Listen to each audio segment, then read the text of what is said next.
Class 6 maths chapter 1 exercise ई है। हम आज पढ़ रहे हैं रोमन न्यूमेरल्स के बारे में। लो पढ़ रहे हैं रोमन नंबर पे। आप इसे मान सकते हैं रोमन नंबर का इंट्रोडक्शन वीडियो है जो सभी क्लासेस के लिए इम्पोर्टेंट है, ना कि इस 4th से 5 6 या किसी भी हर क्लास के लिए इम्पोर्टेंट है। ज़रूरी नहीं है 6 लिखा है तो 6 के लिए ही है।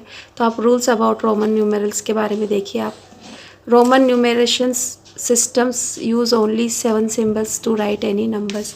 किसी भी नंबर को लिखने के लिए रोमन नंबर में सिर्फ 7 सिम्बल्स होते हैं। आपको पता है कि जो हमारी मैथ्स है उसमें हम जो नंबर्स लिखते हैं तो वो कितने हैं, 10 सिम्बल्स हमारे यहाँ पर है। 0 1 2 3 4 5 6 7 8 9 इस तरह से हमारे पूरे 10 सिम्बल है 0 to 9 हिंदू। पर अगर रोमन नंबर्स की बात करते हैं तो यहाँ केवल 7 सिम्बल्स है। तो फ्रेंड्स आपके अंदर क्यूरियोसिटी हो रही होगी वो 7 सिम्बल्स कौन से हैं जो हमें लर्न करने होते हैं। तो ये देखिए वो सिम्बल्स होते हैं I V X L C D M. I का मतलब होता है फ्रेंड्स 1, वी का मतलब 5, एक्स का मतलब 10 है फ्रेंड्स, कॉमा इंसर्ट करते जाए। एल का मतलब है आपके पास में 50, सी का मतलब है 100, डी का मतलब है आपके पास 500 है ना फ्रेंड्स, और एम का मतलब है आपके पास 1000। इस तरह से आपकी सिंबल है। अब जितने भी सिंबल हमें बनाने हैं सिर्फ इन्हीं नंबर्स का यूज़ करते हुए बनाना है। तो बात आती है कि ज़ीरो का क्या हुआ। जैसे हमारे यहाँ तो ज़ीरो है, फिर रोमन नंबर्स में ज़ीरो का क्या है तो आपको पता होगा there is no zero symbol in the Roman system. Roman system में ज़ीरो के लिए कोई सिंबल एग्जिस्ट करता ही नहीं है। तो इस तरह से हमने यहाँ पर देखा रोमन नंबर्स के कुछ रूल्स। तो यहाँ पर एक और चीज़ आप देखिए कि रोमन नंबर में जब हमारे पास 7 सिंबल्स है तो हम किस तरह से नंबर्स को बना सकते हैं। तो repetition of Roman numerals means addition. अगर कोई रोमन नंबर का रिपीटेशंस होता है तो वो उसका मतलब क्या होता है, वो नंबर बार बार ऐड हो रहा है। तो यहाँ 1 1 1 मैंने 3 टाइम लिखा है, आई आई 3 टाइम, तो 1 1 इक्वल टू 3, और एक्स एक्स लिखा है तो 10 टाइम, तो हो गया 20। तो फ्रेंड्स यहाँ एक बात आती है कि हम कितनी टाइम्स किसी भी रोमन नंबर को रिपीट कर सकते हैं। तो फ्रेंड्स आपको याद रखना होगा कि कौन कौन सा नंबर्स है जिनको हम रिपीट कर सकते हैं। तो रोमन नंबर्स को सिर्फ हम 3 टाइम ही रिपीट कर सकते हैं। तो यहाँ देखिए repetition of a symbol is not allowed more than 3 times. मतलब किसी भी रोमन नंबर को जिसका हमें रिपीटेशन कर सकते हैं, क्योंकि रूल्स है हर चीज़ के लिए। तो वो नंबर्स अगर मैं आपसे कहूँ 3 टाइम तो कौन कौन सा नंबर है, तो हमारे पास आई यानी कि 1 को 3 टाइम रिपीट कर सकते हैं आप, एक्स को 3 टाइम रिपीट कर सकते हैं आप, सी को 3 टाइम रिपीट कर सकते हैं, मतलब आप 1 1 1 ऐसे लिख सकते हैं, एक्स एक्स एक्स एक्स सी सी सी लिख सकते हैं। इसी तरह से आप लिख सकते हैं एम को भी 3 टाइम, कैसे M M M M.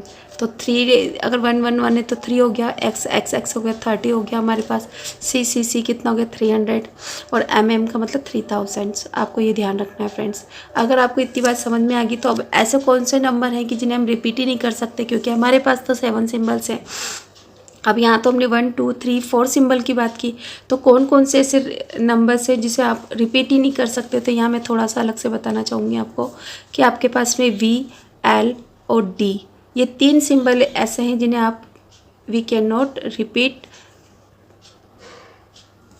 These symbols. तो 5, एल का मतलब 50 और डी का मतलब 500। तो आप देखिए 5 की ही सीरीज़ है जिसे हम रिपीट नहीं कर सकते, और इन्हें रिपीट भी नहीं कर सकते फ्रेंड्स, और इन्हें सब्ट्रैक्ट भी नहीं कर सकते। We can not subtract V L और डी। सिर्फ हमें अगर सब्ट्रैक्ट करना है तो सिर्फ आई और एक्स को ही आप ओनली सब्ट्रैक्ट कर सकते हैं। किस किस को, आई और एक्स को ही आप सब्ट्रैक्ट कर सकते हैं। इस चीज़ को आपको अच्छे से याद रखना। तो symbol V can not be repeated, हम 5 को कभी भी रिपीट नहीं कर सकते और ना ही इसको सब्ट्रैक्ट कर सकते हैं। The symbol of 5 is never subtracted. The symbol I can be subtract from V और एक्स। सिर्फ आई, मैंने कहा आई और एक्स को आप सब्ट्रैक्ट कर सकते हैं, आप सी को भी सब्ट्रैक्ट कर सकते हैं, बट ये हमारे कोर्स में नहीं है।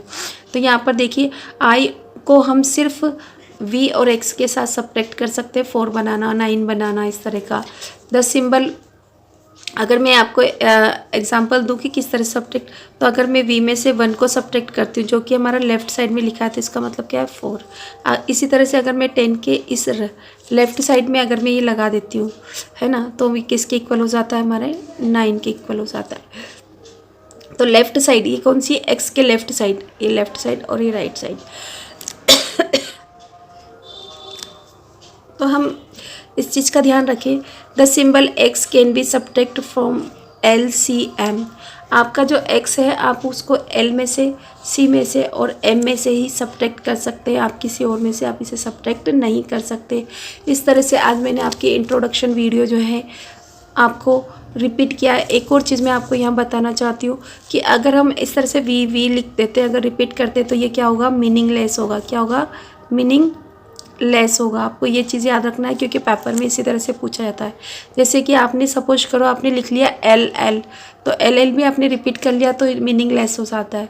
तो इसी तरह से आप देख लीजिए सभी चीज़ें। मैं यहाँ पर आपको कुछ और चीज़ें भी बताना चाहती हूँ कि जैसे आपने L में से V को सब्ट्रैक्ट किया, आगे लिखने का मतलब है सब्ट्रैक्ट किया, मतलब आपने 50 में से 5 को सब्ट्रैक्ट किया तो 45 होगा। बट फ्रेंड्स ये क्या है, मीनिंगलेस। क्या है, मीनिंगलेस है। इसी तरह से आपको अगर मैं आपने कहा कि मैं x में से v को सब्ट्रैक्ट कर दूँ, लेफ्ट साइड में लगने का मतलब है कि आप सब्ट्रैक्ट कर रहे हैं, तो इसका मतलब क्या हो गया, 10 - 5 = 5। तो 5 का सिंबल तो ऑलरेडी हमारे पास v है, तो ये भी क्या हो गया, मीनिंगलेस। तो इस तरह से आप देखिए आपका मीनिंगलेस। अगर मैंने कहा x में v अगर राइट हैंड साइड पे अगर मैं जोड़ती हूँ तो इसका मतलब कि 15, तो ये तो हमारा क्या है, मीनिंगफुल है, मीनिंगफुल है। तो इस तरह से आपको ये चीज़ें ध्यान रखते हुए और इसी तरह से एक्सरसाइज करना है। आपको ध्यान रखना है C में से हम सिर्फ x को ही सब्ट्रैक्ट कर सकते हैं, तो होगा 90, जो क्या है, मीनिंगफुल है। क्या है, मीनिंगफुल है। बट अगर आप कहते हैं कि C में से मैं I को सब्ट्रैक्ट कर दूं, यानी कि मैं 99 लिख दूं, तो ये क्या है, मीनिंगलेस। क्या होगा, मीनिंगलेस। इसी तरह से क्वेश्चंस हमारे पेपर में बनते हैं और आते हैं, तो आपको यही चीज़ें ध्यान रखना है। अगर आप चाहें कि L में से मैं V को सब्ट्रैक्ट कर दूं, तो ये क्या हो जाएगा, आपका मीनिंगलेस हो जाएगा, क्योंकि हमने पहले कह दिया आपको कि हम V को, L को, D को हम कभी भी सब्ट्रैक्ट नहीं कर सकते किसी में से भी। तो इस तरह से आई होप आपका जो इंट्रोडक्शन है वो अच्छे समझ में आया होगा। अगर आपको समझ में आया तो please like, share, subscribe my channels, और आप मुझे ये भी कमेंट करें कि आपको किस टॉपिक पर और वीडियो चाहिए फ्रेंड्स, ताकि मुझे मोटिवेशन मिल सके और मैं आपके ज़रूरत के हिसाब से वीडियो बना सकूं। Thank you for watching my channel.